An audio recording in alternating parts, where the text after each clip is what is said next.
Oh, you should. Well, not me. Thank you.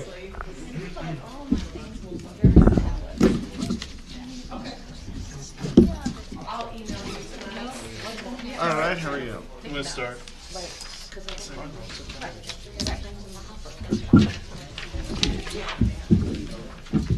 And we're all going to kill ourselves. Watch your step. What's that? I'm not worried, but I don't want anybody to kill themselves. Oh, hi. It's nice to to meet walk you. around. Yeah. 7 copies. Oh, lovely. Okay. Would you like to just go ahead and sit by the Two This is called a leaving commissioners. We're not. This is like, oh my goodness. Apologize for this. Good evening. Welcome to ANC 3F's December 16, 2014 meeting at the Forest Hills, DC. I'm Adam Tope, chairperson of the ANC. It looks like we have a quorum tonight. Karen Perry is not attending tonight. She's not. She is not Oh, attending. okay. Happy Hanukkah to everyone out there. First item would be to approve the agenda. Are there any additions or deletions to the agenda? And as you notice from the one I initially circulated, I added a DDOT presentation tonight about Connecticut Avenue. So that's on the agenda. Is there anything else? I would like to add donation, consideration of a donation to Forest Hills of DC. Okay. Anyone else? Do you have a copy of the agenda? It should be on your table. Do you have anything to add? No, I don't. I couldn't hear what Sally said. She's adding a resolution to make a donation to the Forest Hills Museum. You have. I sent out a email to Is there everybody. anything else? Good. Okay. So I'll make a motion to approve the agenda. Is there a second? All in favor, say aye. Aye. All right, passes. Malky vote. Aye. 6-0-0. So first up is commissioner announcements. We'll start with Malky and work our way down. Okay. Merch had a sit meeting. I'm going to leave that to Manoli since he was just at another meeting with Hanlon. At the sit meeting. At the sit meeting. Okay. So there have been some new signs installed around merch. This was something that the school requested through us of the Safe Routes to School coordinator. So there have been a number of little tweaks to try to make things a little bit smoother during drop-off and pickup. So they're looking to change the speed limit on Reno from 7:30 to 4 p.m., extending the school speed limit past the Reno and Nebraska intersection. You remember there was a child who was struck at that intersection back last summer. To create a school bus only zone on Ellicott, to update signs to say that it's the school loading zone, drivers must stay in the vehicle to stop parents from running inside with their children and blocking the school drop-off zone for everyone else. And then also changing no parking signs to say 15-minute parking on Ellicott by the August Montessori and St. Paul's daycare. So all of that is positive. Mary Beth and I met with Jonathan Willingham of Mary Chay's staff to talk about commercial corridors and the status of the 5,000 Connecticut block. I'll let you talk about, Mary Beth, if you want the Main Streets designation. Okay. Or I can, whichever. I wasn't sure if you were planning to do that. I kind of felt like we had more spade work to do before we talked Okay. about it. But Okay. Oh, so we started the conversation. Yeah. Let's say that. But Chay's staff agreed that they would seek to include in the budget for next year, including the 5,000 block of Connecticut in the Clean Team legislation, getting clean team services for the 5,000 block of Connecticut, and also getting Great Streets designation for that block as well. My third announcement is that Bread First, commissioners know Bread First received its Great Streets grant. It was approved, which is good. for the full amount. for the full amount, for $85,000. And then that, This is huge.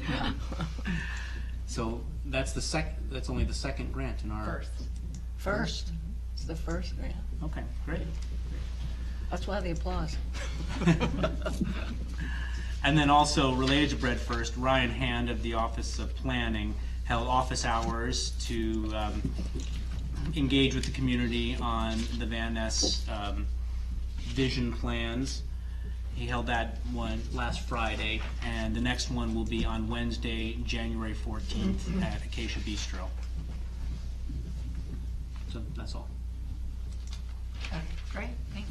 I'm Mary Beth Ray, 3F3, and I have 5 announcements. First, thanks to UDC, Commissioner Gresham and Commissioner Tope, and Rachel Hune, and all the members of the Van Ness Vision Committee who did so much to make the meet, greet, and reveal at UDC a success. We had about 60 people for the presentation of Travis Price's design. The design was first revealed the night before here at the ANC meeting, and several developers have expressed interest in learning more. So that was an exciting opportunity for the community. Second, we're working with architect Travis Price to shorten the PowerPoint presentation that he gave last month here at the ANC, and also to make sure that it's formatted correctly. You would think that it would just be a normal PowerPoint and you could cut and paste it, but because it's an architectural, I don't even know the language, but anyway, it's very complicated. CAD AutoCAD. drawing, and so anyway, we're trying to get it in shape with text to post on the ANC website. Number 3, I was just going to say a little bit more about Ryan Hand, the DC Office of Planning planner for Ward 3.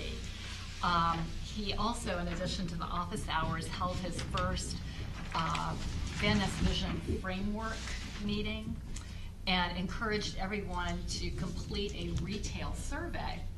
So if anyone in the audience is interested, I would encourage you all to take a retail survey. They're kind of strange. I probably would have written it differently.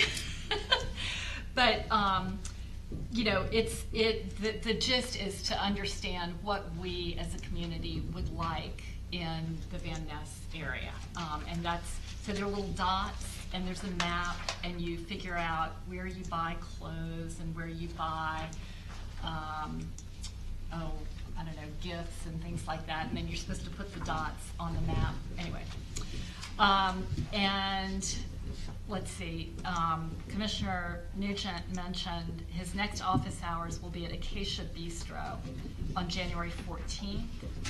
Then the next day, January 15th, he'll be at Starbucks, and January 22nd, he'll be at UDC. So we can hopefully post that on our website so people are able to go if they want. Fourth, this is our second Music at Van Ness series. The first was a jazz concert at Acacia Bistro. And so our second in the series is this Thursday, and it's going to be caroling on the Avenue. So everybody please come. It will be Thursday. We're going to start at Giant at 5:30. We will end up at Acacia Bistro at 7. And in between we'll be at Calvert Woodley and Bread First. So please come and sing and bring your friends and your children and grandchildren and so forth. And finally, the next Van Ness Vision Committee will be January 9th at 4 o'clock, probably at WAMU. Stay tuned for the exact location on that. Thanks. I have one quick announcement. UDC asked that I serve on the committee that's going to elect the next president of UDC. So I think I'm one of 2 or 3 people that are not part of UDC that are on that committee. So my goal is to find a president of UDC that will be interested in interacting with the neighbors and the neighborhood and improving relationships there. So that's what I'm primarily looking for. If you have any thoughts about what you're looking for in a UDC president, feel free to email me and I'll take them into consideration. All my resume together. What's that? I'll get my resume together. You can apply. Tell you where. No announcements. No? Okay. I'm Sally Gresham, ANC 3F04. I have two announcements. I'm going to give an announcement on the Park Van Ness construction status. You've all seen that the concrete is getting fairly close to the street. They're continuing the concrete operations. The exterior framing, sheathing, vapor barrier on the lower floors on the east side, and they're beginning the masonry operations on the east side also. So a lot of us don't see that because it's down in the park, so you have to go look at it down in the park. The site will be closed December 25th, 26th, and 27th, and January 1st. They are currently under a traffic control plan until December 23rd. At that particular point, they have to renew their traffic control plan, Saul and Clark, mainly the developer. All the traffic control plans, they're called TCPs, are 6 months. And the city does that because conditions are different through a 2 or 3 year process, construction process. Saul is looking to extend the current expiring TCP because the concrete work will not be up to grade as they had thought until sometime in January or February. And this also depends on the weather conditions again, since we're into the cold weather, snow, etc. The sidewalk will continue to be closed until further discussions with the appropriate DDOT departments, Matt Marcoux and James Cheeks. The second kind of fun thing I'm going to announce is we have sidewalks, curbs, and gutters going in on the 4800 block of 32nd Street between Davenport and Ellicott. The new curb and gutters have been installed along with driveway aprons, which we have a driveway apron on our agenda tonight. They have already been installed. The new sidewalk on the west side, we did a petition, Mary Beth and myself did a petition last, I guess it was around March. So finally, the sidewalk is going in. Everybody's very excited. We've had a couple of little snafus, but it's proceeding along. The concrete work is all done on the curbs and gutters and the sidewalk, and there will be a permeable flexi-pave material going around 2 of the large trees in the sidewalk area, which the city DDOT has been experimenting with over the last 2 or 3 years. The roadway resurfacing of that particular block is in really bad shape, the roadway, but that is not under this current DDOT IPMA group. So fingers crossed that we'll get that resurfacing done in a timely manner, hopefully by spring. And I would like to say a big shout out to all DDOT personnel for making this desperately needed roadway improvement project happen in 2014. It was really good to get this done. Okay, so I want to thank Commissioner Nugent for his work on merch and also on the commercial block up here at 5,000 Connecticut, carrying that on. So we greatly appreciate that. Look forward to hearing more in the coming years. Last time we congratulated Politics and Pros on 30 years of operations. We can congratulate Little Red Fox on 1 year of operations.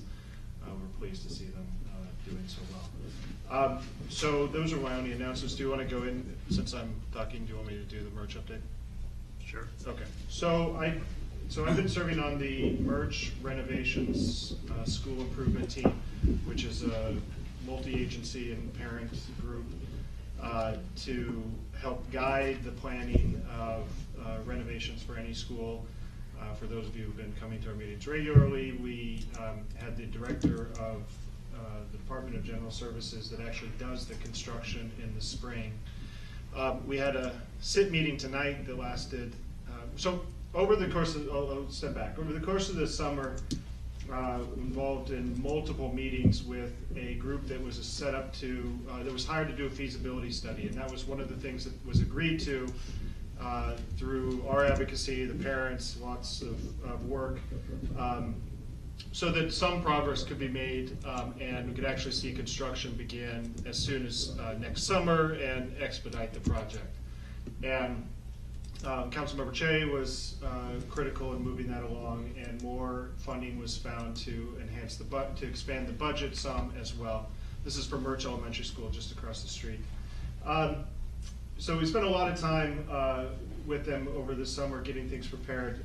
Unfortunately, the feasibility study was supposed to smooth the process for an RFP for an architect. Unfortunately, what happened is we ran into the period where the RFP was supposed to be on the street and it was not. We started asking questions why it was not, and the answer we got back was, well, the feasibility study said that the project would be much more expensive than what was budgeted, so kind of good luck with that. So obviously the SIT was less than impressed and pleased with that. So we had a meeting tonight that again Councilmember Che attended, the Director of General Services, Department of General Services, Brian Hamlin, appeared as well. They did agree to get the timeline somewhat back on track, and we did get an apology from Brian Hamlin for being late, but it does set things back. And the question of the additional $20 million or so, they were off by almost 50% on their initial swag.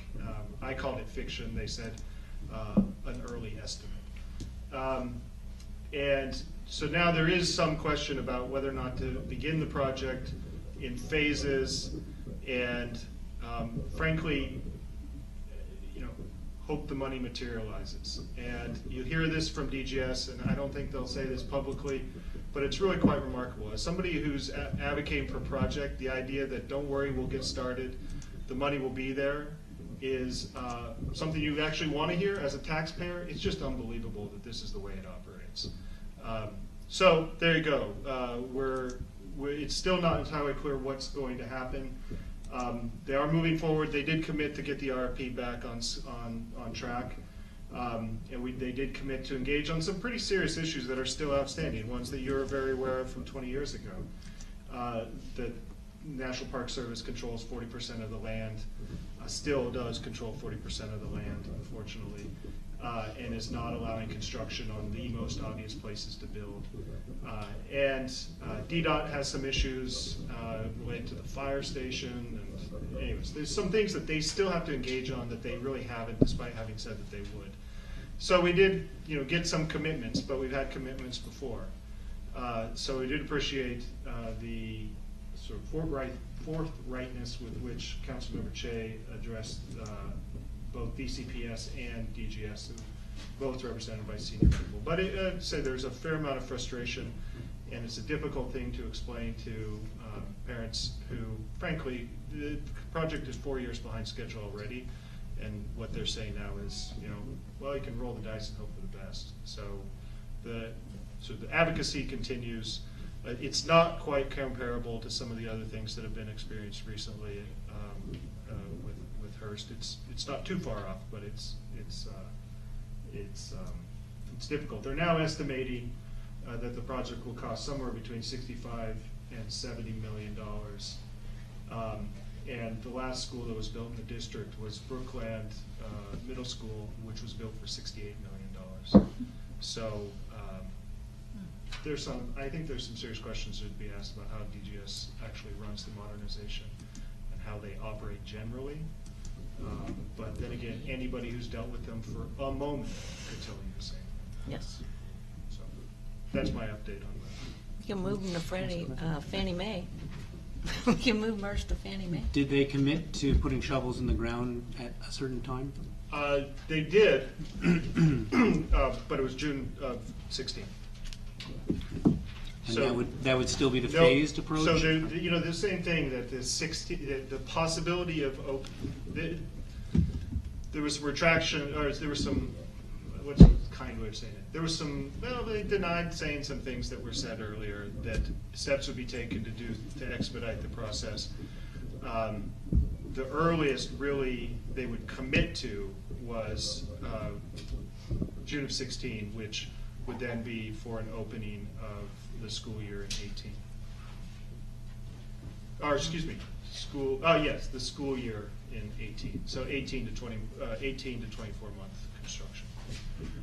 And obviously, there's still no solution to where students would be during that period and so forth. Some of that does come later, but there's no good ideas. If anybody knows someplace where 650 kids could go for 18 months, Fannie Mae? Fannie Mae, UDC. well, there's issues with UDC about segregation of population and so forth, separation of population. Well, then how did They were Wilson older. go there? They were not elementary. They were not They kindergarten. use the entire building. Huh? So there you Entire go. So building. there, anyways, yes, they are looking at UDC. They are looking at Fannie Mae. They explored St. Anne's. St. Anne's is leasing to somebody else. So that I do believe that they are trying. Just there are not a lot of good options because Lafayette is trying to do the same thing, although they're probably going to do it on site. So I look forward in the new year the ANC continuing to stay on top of this. Is there a mechanism for, last question, is there a mechanism for the public to weigh in on this Right. at all? Well, the public can always go to Councilmember Che, can always go to the mayor, can always go. Those are no. Is the short answer? I mean, we invited Director Hamlin to be here tonight. He said no. He did agree to go to the SIT meeting instead earlier. He said he had a commitment at 6:30. Although I suspect it was all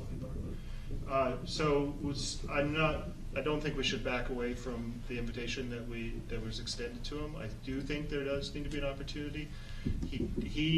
What we were asking was for him to address a more public group. The SIT is actually a public meeting. People who were not part of the SIT did attend it. Actually, people with no connection to Merch attended, a couple, But it's not announced enough. I mean, so I think the ANC should consider to and should seek to continue to seek to have him here, and the Merch community is also trying, so they're coming at it from both angles. That said, new mayor being sworn in first week of January, he may be out of a job. I don't know. can we go to the mayor? Can the Well, merch? I'd wait till the new mayor. Well, the new mayor, yeah. Thanks for the updates. I guess, Yeah. do you want to quickly talk about Hillwood that you are, We want to go for committee or community right now. we've kind of jumbled We updates haven't and asked, announcements but we together. haven't asked. I know, I was just saying. All right. it's after this. In short, last month we passed a resolution in support of a new zoning agreement for the Hillwood with me as representative. The actual date of the BZA hearing, I was kind of hoping they wouldn't have one, is February 10th, and I won't be a commissioner then. So the question is, do I remain the representative of 3F for that hearing, in which basically we say, we support their proposal or their application, or do we have a commissioner represent us? And I'm happy to go. Sure. Then I have no. So I'll just make a motion to allow Bob to continue to represent And I us. abstain from that. Okay, is there a second? All right, is there any discussion?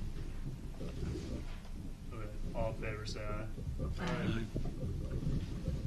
I abstain. All abstaining. So 5-0. Former commissioners. Easy Would you enough. want to take the incoming new commissioner?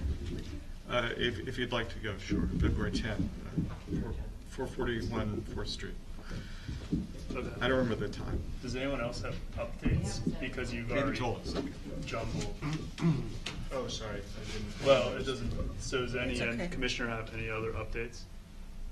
Okay, so next we'll do open forum announcements. So if you're out there and have an issue or something you wish to discuss that's related to ANC 3F that is not on our agenda, you can stand up and talk about whatever you want.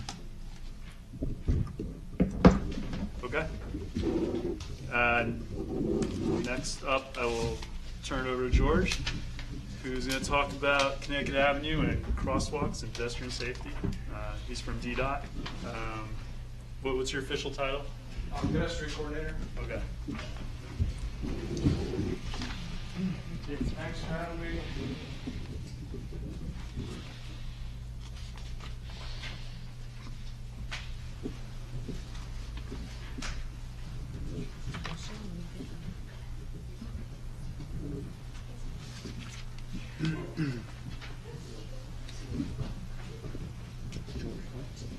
George. Brandon. George. B-R-A-N-Y-A-N. Very good. Should be 6. Should I stand here? If you can speak to your Sure, microphone, sure. that'd be awesome. Okay. Hi, good evening. I'm George Brannion. I work for DDOT. I work on pedestrian safety issues, pedestrian safety and access issues, and it's great to be here. We have been working on, among a lot of things around the city on pedestrian safety, one thing that I initiated last year was to take a look at how to make the crosswalks on the upper Connecticut Avenue corridor safer. And we decided to take a look in detail at the 10 marked but non-signalized crossings that essentially run from Appleton up to Legation. There are 10 crosswalks at intersections where there are not signals, and those are locations that have led to a lot of complaints. And so I'll just run through the project. George. Yes, ma'am. Sorry. Sorry. Can I just say, Yeah. you said that really quickly, and I just Okay. want to make sure, because this is Right. like the key point. Sure, So right. it's got black and white painted on the ground, but there's no light. No traffic Or light, stop sign. right, or stop sign, right. Yeah, these are, a lot of you have probably tried to cross at these crosswalks. We have them all over the city. We've marked, DDOT over the years has marked these because people in the communities have said, I'm having a hard time crossing the street. I feel like drivers don't respond or stop, so please mark it. And that was sort of a logical thing that you would think a Department of Transportation would do. However, what we've come to understand over the last decade or so is that with a particularly important study done in 2002, that when it's a 2-lane street, a local street, a neighborhood street, even a smaller collector type street with a little bit more volume but still 2 lanes, if you mark it with painted lines without a signal or not, it doesn't change the safety. Now the flip side of that is perhaps surprising, that if you paint the lines, it does not make it safer. But it doesn't make it less safe. And what I'm going to go into here is the interesting finding that's come out of a very rigorous study that the Federal Highway Administration did, which was that when you mark it without a signal on a road like Connecticut Avenue or Georgia Avenue or East Capitol Street, east of the river, if you do it there, it actually increases the crash risk. So that's what we're going to talk about. So on the first page, I talked a little bit about the problem. The pedestrian master plan that I worked on a few years ago calls out a priority to make our both signalized intersections safer for pedestrians and the unsignalized ones. We've had a lot of complaints, especially from the elderly and their advocates on this corridor and this end of the corridor, that it is difficult and dangerous to cross Connecticut Avenue at crosswalks without signals. There have been 14 pedestrians injured and 1 killed in uncontrolled crosswalks on the upper Connecticut corridor in 9 years. Many of the bus stops are not aligned with the signals on the corridor. So that means when you get off the bus or to go to the bus, you find yourself at an intersection or crosswalk without a signal. All right, so on page 2 is a table out of this study. It was called Safety Effects of Marked versus Unmarked Crosswalks. The main researcher is a guy named Charlie Zagier, so his name is there, and I might refer to it that way just so you know that's the Zagier study. So what they did was they looked at 1,000 marked uncontrolled and 1,000 unmarked uncontrolled crosswalks. So that's if you put paint on it, it becomes marked. If it's not painted, then it's unmarked, but it still is a crosswalk, and that's something that I know that some of you are aware of, that every place that 2 or more streets come together, it's not just in the district, but almost every jurisdiction has the same law, a crosswalk exists. Essentially draw a dotted line where the sidewalk ends at the corner, tying it to the sidewalk where it picks up on the other side. That is a crosswalk. And these laws and these definitions date from actually the 1930s when these laws were first written. And so whether there's paint there or not, it's a crosswalk, and believe it or not, whether there's paint there or not, drivers are supposed to stop for you in the district or yield in Virginia. That's the difference in some states, yield or stop, but it's kind of an immaterial difference. But that's the law. Now, drivers often don't know they're supposed to yield when there's paint on the, good strong markings, much less when there's no paint at all. So what happened was they looked at 1,000 uncontrolled marked crosswalks and 1,000 uncontrolled unmarked, and what they found was that if you look at the bottom of the graph on the horizontal bottom part, you see different types of roadway configuration. So no median. All ADTs, all ADT means average daily traffic, so that's the number of cars in thousands. So no median, all traffic volumes, 2 lanes. And you can see that the M for marked and the U for unmarked under the reddish, dark red bar is M, and under the hatched bar is a U. So no difference in crash risk. Less than 0.2 pedestrian crashes per million crossings.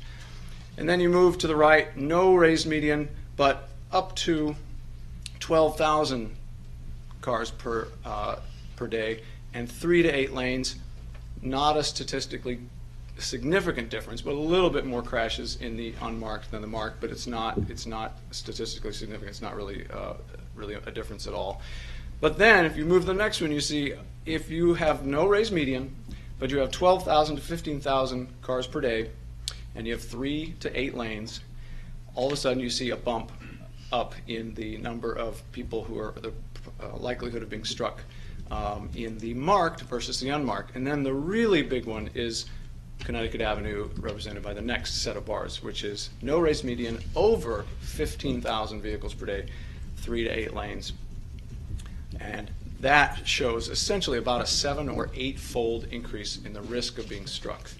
Then as you keep moving, if you see lower volumes with a raised median, there's no statistical difference. Then if you go to the final one, which is if you have a raised median and you have high traffic volumes, it is still a higher risk if you mark the crosswalk versus leaving it unmarked. I feel like teaching up here. Is this making sense? Does the graph make sense? Any questions on it? Okay. It's a little complicated, and if you're not, if it's new to you, I can understand why it might be a little complicated. But essentially, what this means in practice, and I have these same conversations with our traffic engineers because they haven't spent much time reading these studies either. And there are actually a lot of traffic engineers have an old, sort of like old wives' tales, where there's old traffic engineer tales. Because there was a study like this done in 1972 in San Diego. It did not parse out the different roadway types, number of lanes, and traffic volumes, but they came to the conclusion that all crosswalks should not be marked.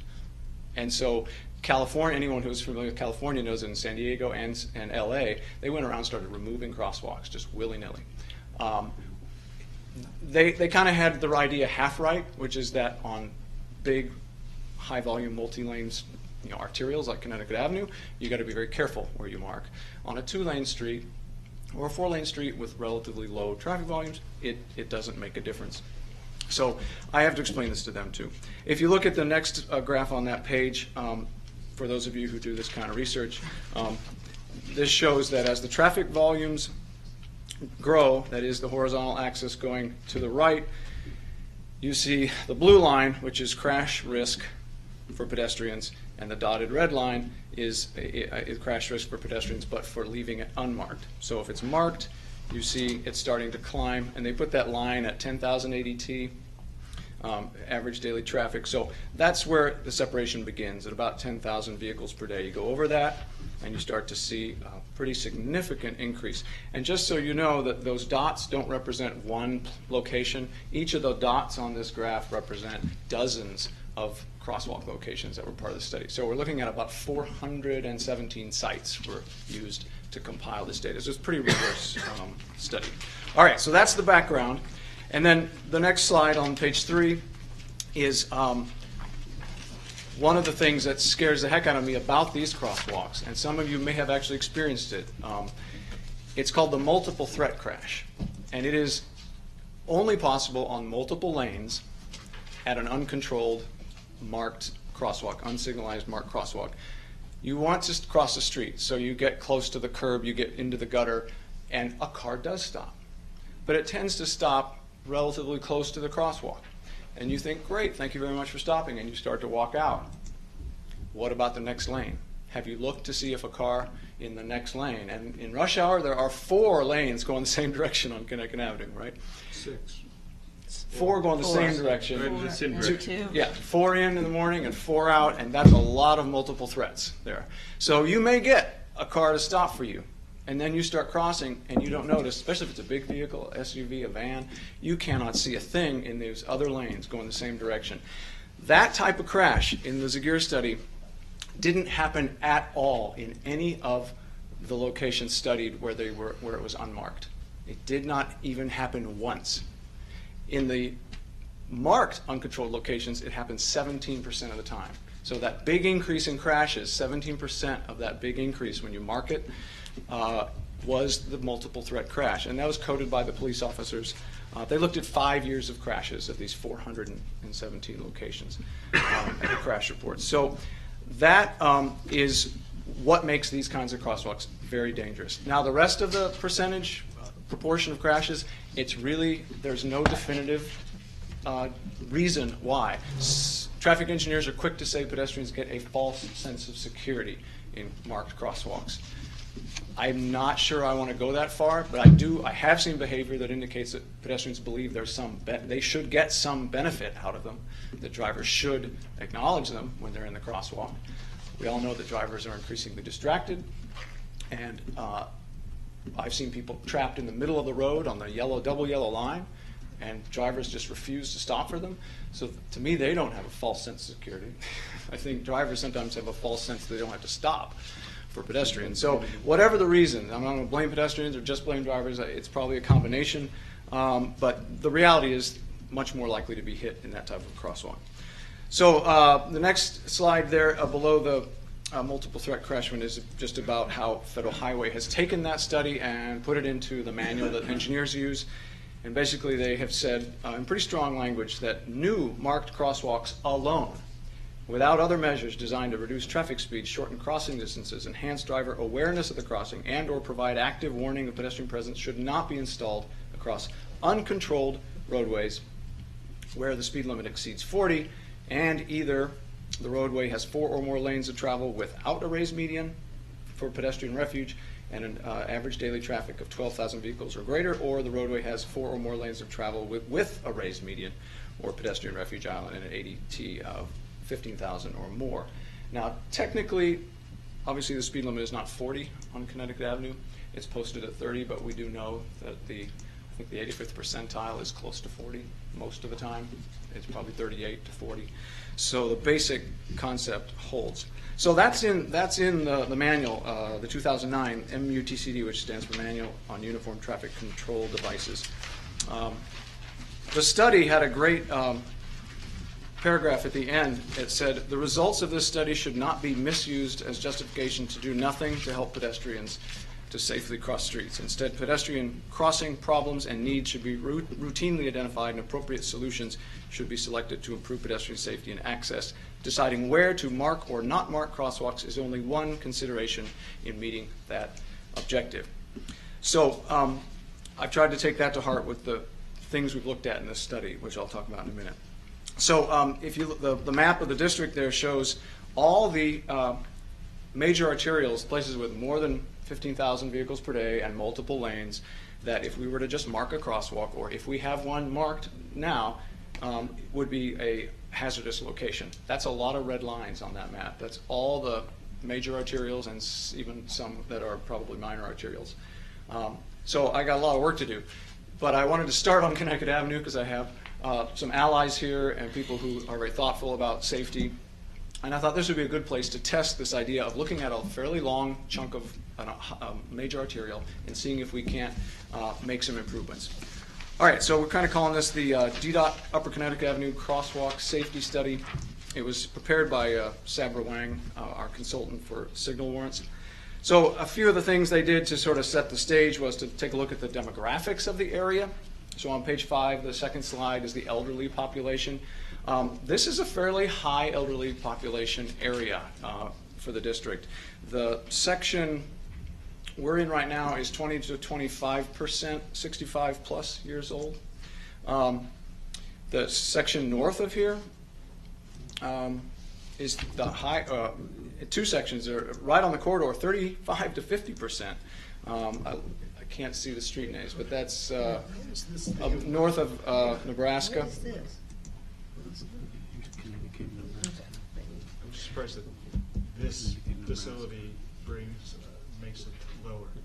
I guess because of the apartment building across the street. Right, probably. But just for comparison purposes, citywide average, the 65 and over population represents 12% of the district. So every place around here is above that, and some significantly. So, and that has something to do with the audience that we're trying to get across the street. The next one was the land use. On page 6, there's just, as you know, we've got a lot of high and medium density residential. We've got 2 assisted living and nursing facilities, commercial areas, child development center, and at least 1 church. So the next thing they did was take a look at transit ridership, and the ones that are highlighted in the table are the ones that are uncontrolled crosswalks. So we have Chesapeake, Cumberland, Ellicott, Everett, Jocelyn, and Lake Gation. And you can see that Ellicott is by far the heaviest used bus stop with average weekday ridership of 147. But it's a huge amount of boardings, but very few people getting off. So you can see that there are some that are quite low. Jocelyn, 7 on the northbound side, 8, or 48 on the southbound. So lots of people getting on. Yeah, there's some interesting things. I think it has to do with people getting off at a different place than they get on, so they can maybe cross the street more safely, because they may walk to the bus stop and not cross the street, but then when they get off, they have to cross the street. So they're thinking about that. I thought you said Davenport at Connecticut was the highest. No, Ellicott. Ellicott, next one. Ellicott. Ellicott is remarkably high considering there's no signal there. Because if you look, most of the signalized locations have a higher ridership. The bus stops that are already located at existing signals is what I mean. People are getting off at Davenport and crossing at Dallas. Yeah, Davenport has a signal. right. Only 3 average weekday. This is really nice. So you get Yeah, on. this is really Yeah, so in other words, Ellicott and Everett are sort of the pair, but both at uncontrolled. So you see that 125 people get on southbound in the morning, and only 22 people, only then 9 people get off. Sorry, wait. I've got this mixed up. Okay, 125 people get on in the morning, and then 83 people get off at Everett in the northbound direction, which would be the evening. So, and only 22 people get off on this. on the southbound. Yeah, on the southbound side. They'll probably work. But a lot more get off at Davenport, which does have a light. Corresponding correlation to the staff. Yeah, they probably work here. There's some of that. Yes. Yeah.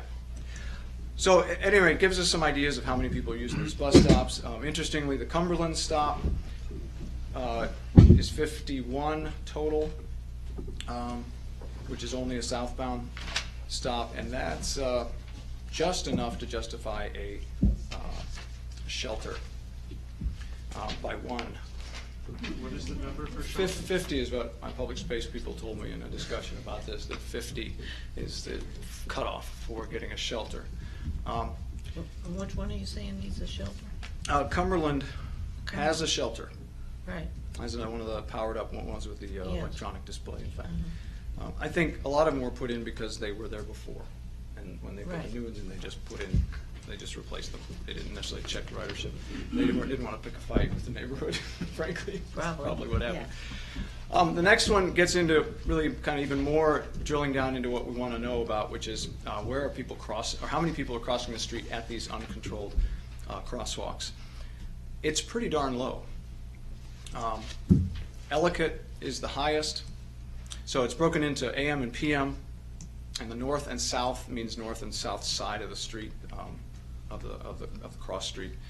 So looking at the PM total, the AM total or the PM total, you have Ellicott 32 people crossing the street in the AM peak hour. That's during a 1 hour period, and in the PM 16 people.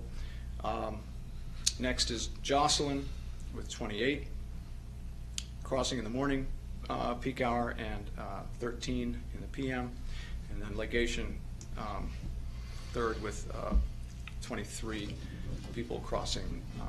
And the reason these numbers are important is that if part of the deal is to add, if part of the way to solve the problem is to add signalized crossings, we have to have at least 20 pedestrians crossing in a count, in an official count, to justify a Hawk pedestrian hybrid signal, or the type of one that's up at Northampton and the one in Cleveland Park. Unfortunately, none of these numbers get anywhere near justifying a standard traffic signal. They would need probably 125 pedestrians in a peak hour to get a standard 3-color signal, which would then give indications to the side streets as well. Isn't that a chicken and egg issue? Yeah, it is. This is where the planners and engineers butt heads a lot, because we'll say how many people swam across the river before you built the bridge, because it's hard to cross, so the numbers are low. It used to be worse. It used to be 190 pedestrians required for a standard signal for pedestrians. It's gone down over the last few years, and now it's about 125. But if you do get like 5 fatalities, that bumps up your chances. yeah, that's true, and that is a dynamic with Ellicott. It does have the 1 fatality in its history. But the thing is, the pedestrian hybrid beacon is a different animal, and because of the way it operates, it has a lower threshold of pedestrians. So 20. 20. As long as the vehicle volumes that are at the same time as the people crossing is relatively high, like a major arterial, then yes, it's a sliding scale. If you have very low traffic volumes, you need many more pedestrians. But in this case, we have the volumes, so the minimum is 20. So a pedestrian hybrid beacon, or a Hawk signal we call it, would be justified at Ellicott, at Jocelyn and Legation. Now, the trouble with Jocelyn, unfortunately, there's more factors to consider than just the volume. We have to look at the spacing of the distance between intersections. If we put a signal too close to another signal, it has been shown to be unsafe, and operations suffer, and my traffic engineers I work with just won't do it, bottom line. They want a minimum of 300 feet between signals, and that's actually very close compared to suburban traffic engineers. They love quarter-mile spacing.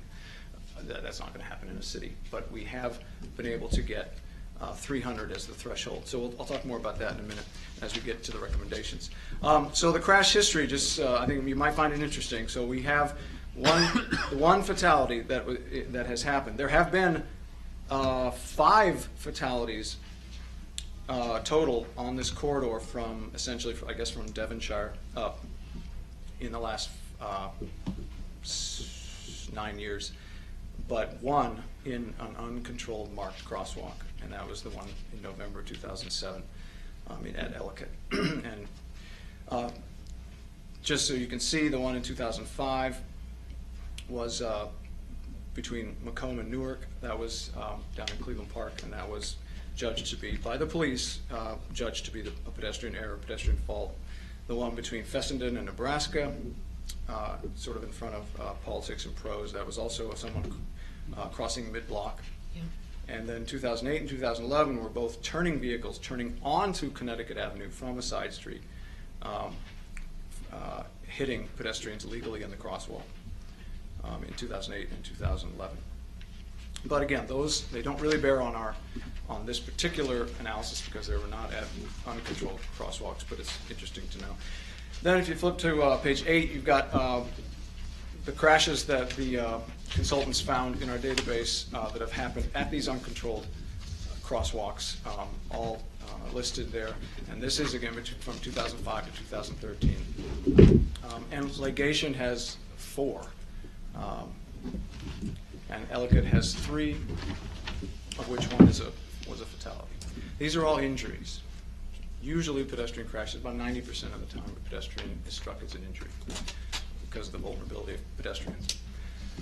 So as we took all this information, the crash data, the bus ridership, the crossing data, we wanted to see what we could do. So we considered the crossing volumes because, as I said, they bear very heavily on what we can do at that location.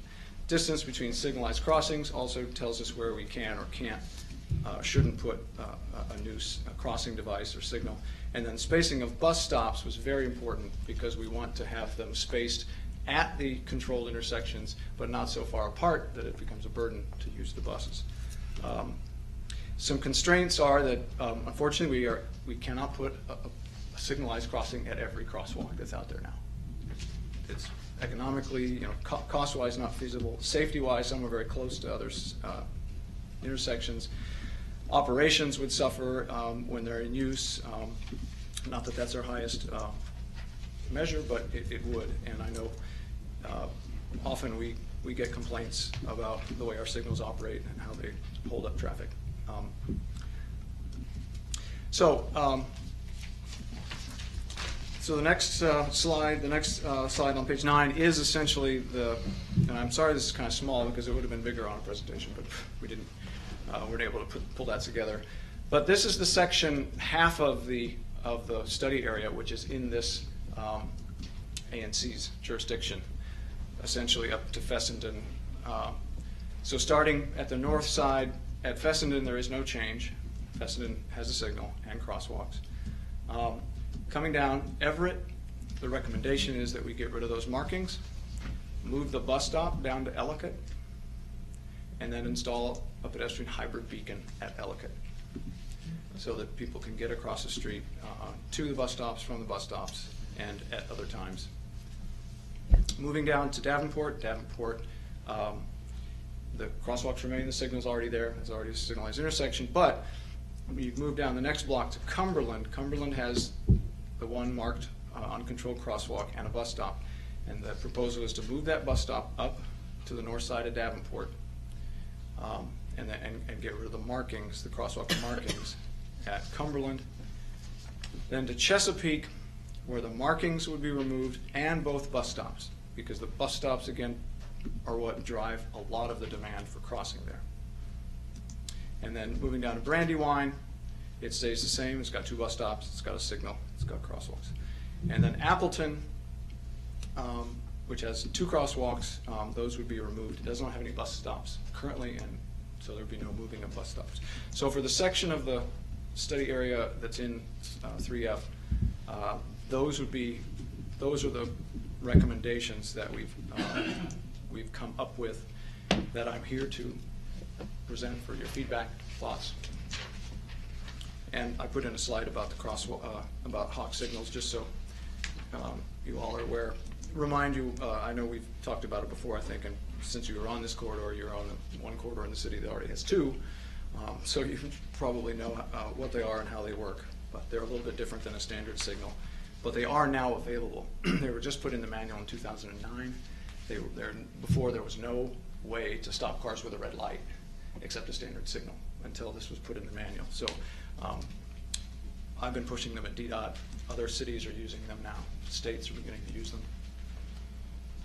So Great. Any thoughts? Yeah. Is there any commissioners have questions? George, I just want to say this is one, oh, sorry, go ahead, Manoli. You're here for your last time. Go ahead. Okay, well, I would say thank you for doing this. Yes, this is my last meeting. I'm glad I made it all the way to the end, because this is probably the most interesting set of data and information that we've received in our presentation in the last couple of years. So again, thank you for doing this. I know there were some emails back and forth a while ago about this, so I supported it then. I'm glad that it was done. There's a lot of good stuff, and I would be supportive of trying to take do something even as soon as tonight. The only issue I'd raise on the recommendations is on Chesapeake. Yep. Is that there's the playground there as Yeah, well, on- which it's on not the just east side. it's not just the bus stops that drive traffic there. It's also the playground and the church and such. So that's the one that gives me Right. pause. But I'd be open to try to propose something as soon as tonight to at least thank him for doing the work and DDOT for doing the work, but even advocating for the recommendations. But that's the one that does give me pause. Is just, Right. So there's no consideration of children crossing? Or, I mean, it's assumed that a pedestrian is a pedestrian and it doesn't look at age? No, I mean, one of the things that they looked at was the high elderly proportion in the area, and understood that presented some problems, some difficulties in crossing. I didn't turn it into a slide, but they did a gap study at 3 of the intersections in Appleton. I'm sorry, who's that? They being the consultants, Saberwang. Okay. So they're the consultants that do all of our signal warrant studies whenever we decide we want to go ahead and look at whether an intersection deserves a signal. And gap studies are done because drivers typically need about 8 seconds of gap to pull out onto or cross a street. In a car, it's a whole different thing for pedestrians. And so they did a nice job of comparing they decided using the 3.5 feet per second, which is sort of the middle of the road walking speed that an average person would use. And then they used 2.8 feet per second, which is slower, and which is what is used as a measure for an elderly person or perhaps handicapped. And they found when they did that the gaps, even for the able-bodied at 3.5 feet per second, there were very few gaps available. They usually look for, you should be able to get about I think 60 gaps in an hour, so essentially at least 1 a minute. And they could only get, for the faster walking ped at Ingomar, they could only get 12 in the AM and 1 gap sufficient to cross in the PM. For the elderly, it was 7 gaps in an hour and in the morning and 0 in the evening. So it's very true that the volume of traffic makes, and the fact that there's no median, you have to cross both sides, all the way at once. You can't get halfway and wait because of the way the avenue is designed. There are not enough gaps. Now, unfortunately, that doesn't change that is not part of the warrant or the factors that go into the Hawk signal. It's really quite, it's just the number of pedestrians versus the number of cars. So if you have a high volume arterial, you gotta have at least 20 peds. They don't say what kind of peds. And they don't lower it if those peds, let's say if it was, what about 10 elderly people versus 10, 20 able-bodied. They don't slice it and dice it that way. So it presents a difficult problem because Where is this coming from, the rules? the rules are in the manual on uniform traffic control devices. Okay, and- which is really a suburban rural model. Well, it has urban and rural divisions in it for different things. But the the Hawk signal is split into 2 threshold tables. Basically, one is for posted 35 and under, which is considered the urban context, and then one that's posted 35 miles per hour and over. And they slide the bar, they slide the curve based on that. That's as much as they do. So there is a little bit of difference, but it's speed based and not any other factors. So the best thing we can do is slow down the traffic. Well, we're already using the table for under 35 miles per hour because it is posted under 35. It's just about what the posted speed is. It isn't actual It's speed. about what the posted speed is. Yeah. No. Yeah.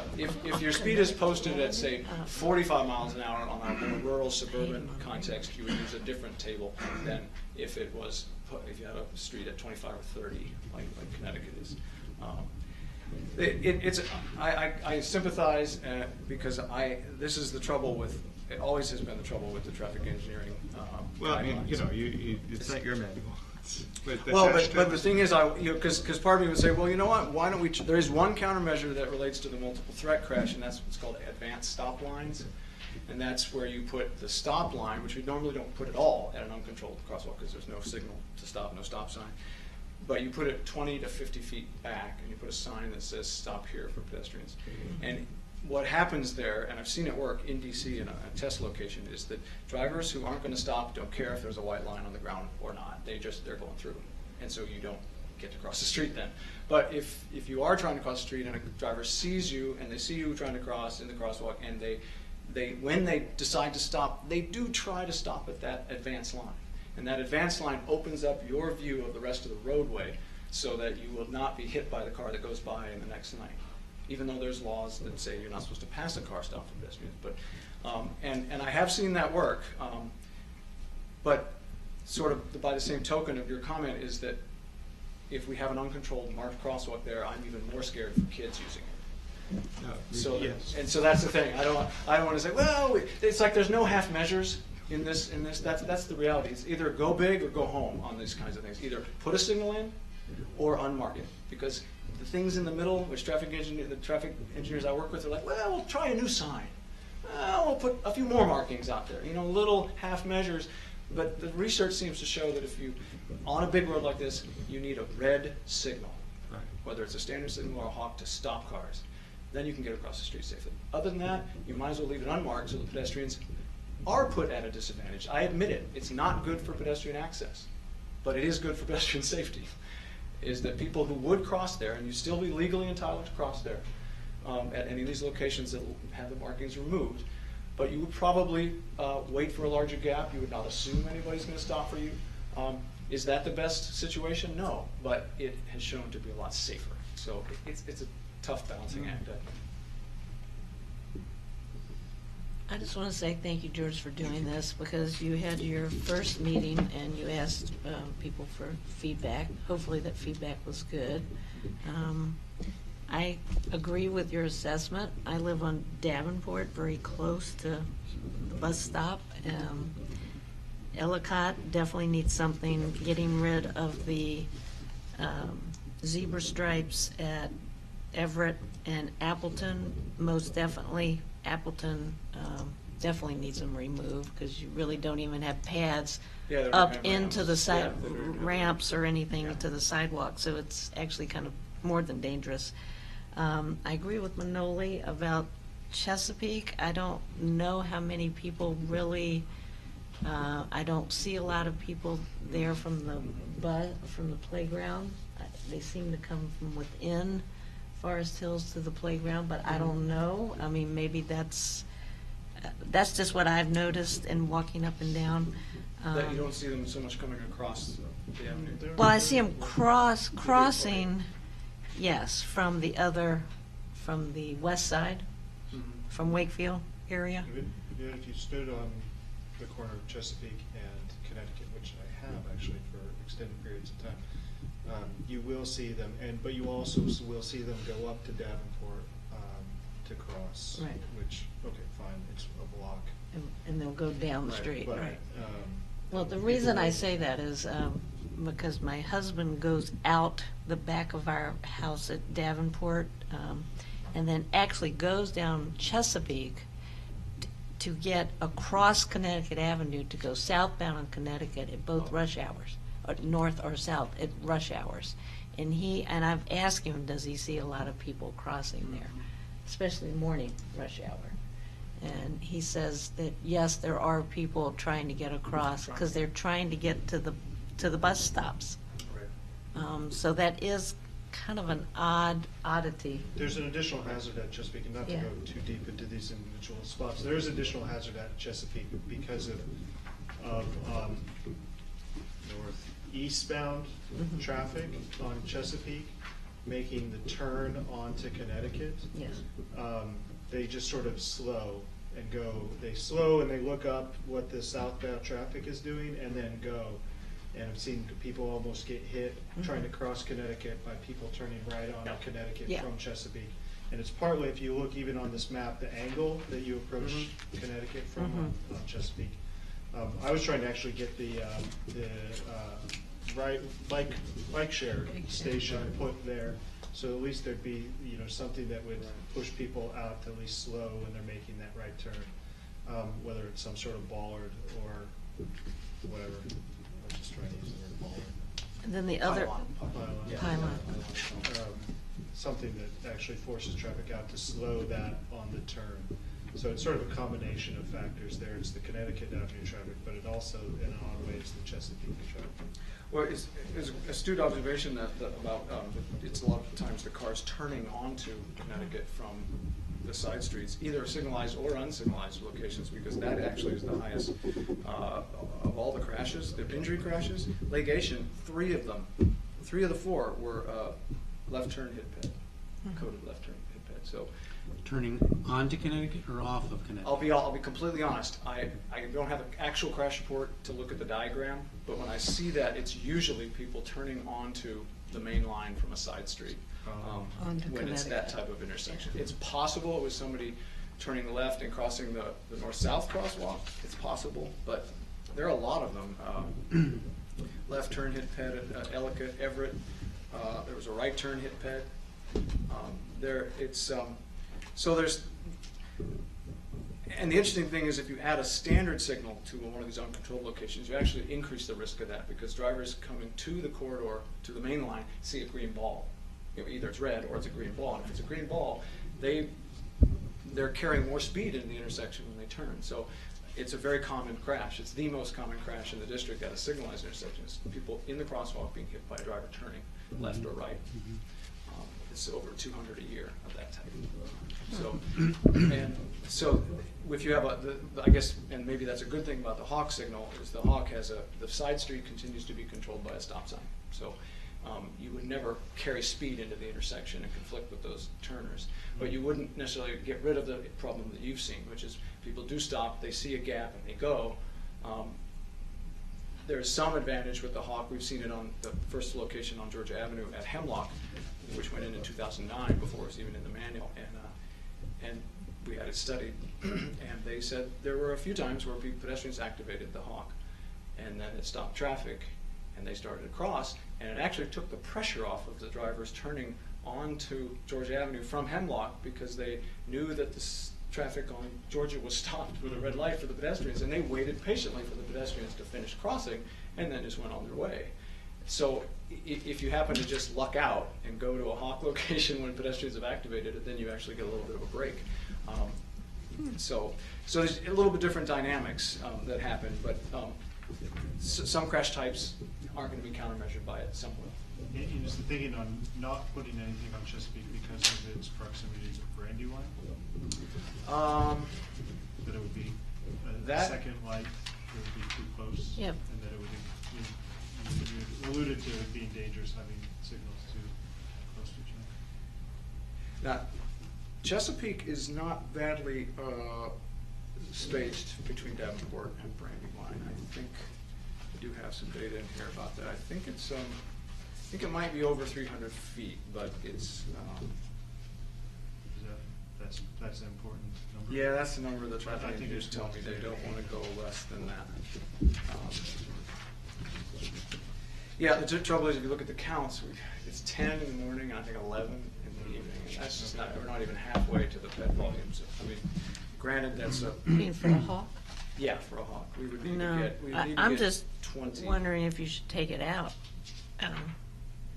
There is Well, suggestion taking- taking up. Yeah, we I are mean, looking at, Taking out the bus and the unmarked?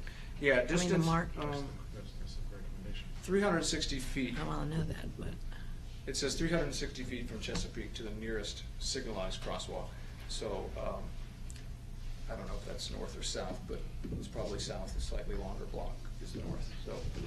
So it looks like it's probably Brandywine, 360. But it's just not enough peds. I mean, that's something that the engineers tell me they can't. See, these signals would be put in with federal funds. Right. And we can't get them, they won't pay for them if they don't meet the warrant or the criteria that are set out in the federal guidelines. So that makes it tougher. So why not take away the crosswalk markings, because then there are less hits? And And- Chesapeake? Yeah. That's Yeah, what he's yeah, suggesting. that is the plan, is to Remove essentially take both the crosswalk bus stops markings and the marked and the crosswalks marked. out at Chesapeake. rather than Right. put more, and take away the demand. With the except, we can't take away the demand for people who might want to go to the park using it, though. That's the one thing we can't Right. manipulate, unless it just becomes, some people do go to the adjacent signals. Can you put up for a sign safety. that says pedestrians cross at Brandywine? It's possible. We could do something like that. It's not something we typically do, but I'm not against some type of guidance if we're going to make a change like this to tell people use Davenport or. We could have the Brandywine. Forest Hills, Friends of Forest Hills on their Come out and- updated website. Oh, wait, no, that's right. They don't- They can't update the website because the grant was denied. But if we could ask them to. Good job. We could ask them, and we could reach into the community and ask the playground. There is a community around the playground, and there's a listserv Right. and so forth. That's something that we could potentially raise with them. And if you want, if you were to do an ANC resolution with conditional support that we do A, B, C, and D to try to help with some of these issues, that's fine too. I'm happy. Continued attention to Chesapeake. Yeah, in terms of educating the community, perhaps a sign that communicates for safety, go to the adjacent signals. I have one last question about the hawk signal. I've Yeah. noticed the one up at Cleveland Park, Yeah, mid-block. mid-block, Yeah. where it does the red, and then the cars let some of the pedestrians almost get across, and as soon as the pedestrians, especially at rush hour, then they just go. Yeah.